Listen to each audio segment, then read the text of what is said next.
Hello बच्चों, let's see this question and here this question says the round table conference which was boycotted by the Congress. Question आपसे बोल रहा है कि वो राउंड टेबल कॉन्फ्रेंस जिसको कांग्रेस ने बॉयकॉट किया था, बहिष्कार किया था। तो ऑप्शन है आपके सेकंड, फर्स्ट, थर्ड या बोथ बी एंड सी।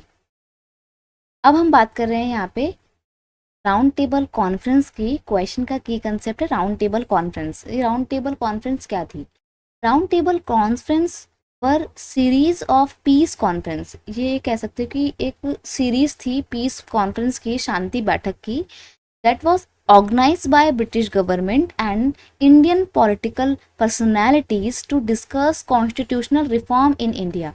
अब ये जो राउंड टेबल कॉन्फ्रेंस थी, इसमें कौन कौन शामिल होते थे? ब्रिटिश गवर्नमेंट इसको ऑर्गेनाइज करती थी, तो ब्रिटिश गवर्नमेंट तो होगी ही होगी, और साथ ही साथ इसमें इंडियन पॉलिटिकल पर्सनालिटी भी थे, यानी कि जो फेमस इंडियंस थे ना, जैसे गांधी जी हो गए, महात्मा गांधी हो गए, जवाहरलाल नेहरू, सुभाष चंद्र बोस, डॉक्टर भीमराव अंबेडकर, मोहम्मद अली जिन्ना, ये फेमस पर्सनैलिटी थी अपने टाइम की।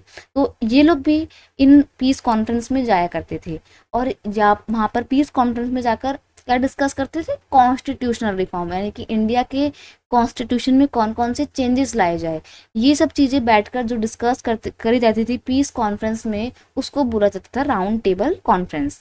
अब इन जो कांग्रेस पार्टी थी, इंडियन नेशनल कांग्रेस, जिसको 1885 में स्टैब्लिश किया गया था, अब कांग्रेस ने एक राउंड टेबल कॉन्फ्रेंस को बॉयकॉट किया। क्यों बॉयकॉट किया? जानते हैं, because Congress was unhappy with the report of Simon Commission, so Congress boycott the first round table conference. अब जो फर्स्ट राउंड टेबल कॉन्फ्रेंस थी, जो कि कब हुई थी?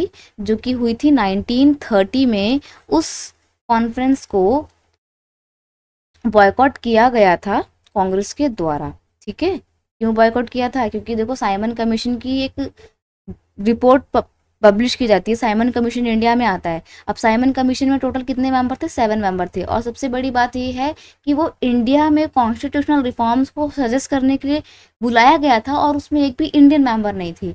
ये चीज़ इंडियंस को पसंद नहीं आई। इंडियंस को लगा कि ये एक डेलिब्रेट एक्शन है ब्रिटिश गवर्नमेंट का इंडियंस को इंसल्ट करने के लिए। यही कारण है कि साइमन कमीशन जब इंडिया में आया था, तो इंडियंस ने इसको गो बैक साइमन के स्लोगन के साथ ग्रीट किया था और ब्लैक फ्लैग दिखाए थे। पर फिर भी इस कमीशन ने अपनी रिपोर्ट प्रस्तुत की थी, रिपोर्ट पेश की थी, और रिपोर्ट में जो भी कॉन्स्टिट्यूशनल रिफॉर्म्स थे, वो सब चीज़ें कांग्रेस को पसंद नहीं आई। तो जब बैठक के लिए ब्रिटिश गवर्नमेंट ने बुलाया कांग्रेस को, तो कांग्रेस ने इस राउंड टेबल कॉन्फ्रेंस को क्या कर दिया? बॉयकॉट कर दिया था। और ये थी फर्स्ट राउंड टेबल कॉन्फ्रेंस, जो कि 1930 में बुलाई गई थी। तो आपके ऑप्शन थे second round table conference, first round table conference, third, या फिर बोथ बी एंड सी। तो जो फर्स्ट थी ना, फर्स्ट राउंड टेबल कॉन्फ्रेंस 1930 वाली, कांग्रेस ने उसको बॉयकॉट किया था। तो option B is your correct answer. I hope you understood it well. Best of luck.